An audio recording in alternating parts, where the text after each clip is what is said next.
तोहर गाल लगै छौगे छहुरी बारा उजर, हाथ में रंग लगा के आई रंगबो तोरा भीतर। हे गई होली में पटेलियो तोरा किन के पिचकारी रंग के पुरिया गे जान। त सुने चोली में लगे बो रंग पियर कागे जान।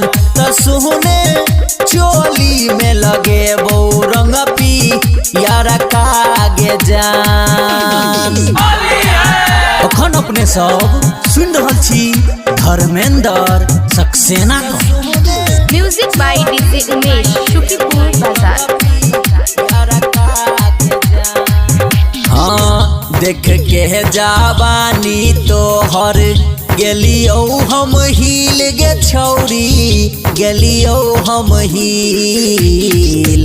पहिले नजर में तोरा देलियो गे दिल छौरी, देलियो गे दिल। हे गई देख के जवानी तोहर गेलियो हम हिल गे छौरी, गेलियो हम हिल। पहिले नजर में तोरा देलियो गे दिल छौरी, देलियो गे दिल। चखना मांगे बो दुई पैक देसी पिए बो तोरा हल्का गे जान।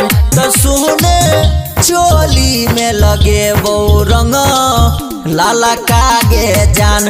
तो सुने चोली में लगे बो रंग लाला कागे जान।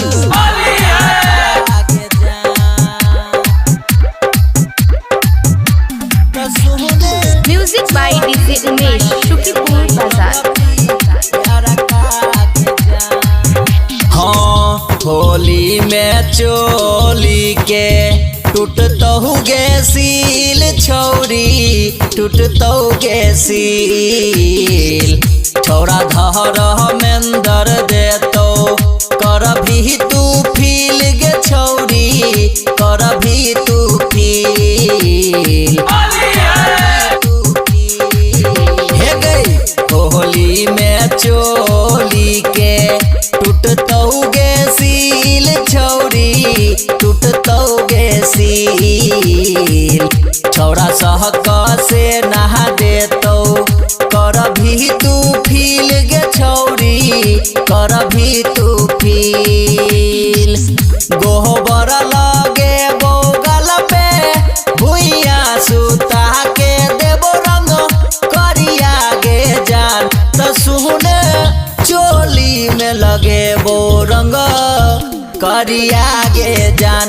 त सुने चोली में लगे बो रंग करिया गे जान। धर्मा रिकॉर्डिंग स्टूडियो भरगामा।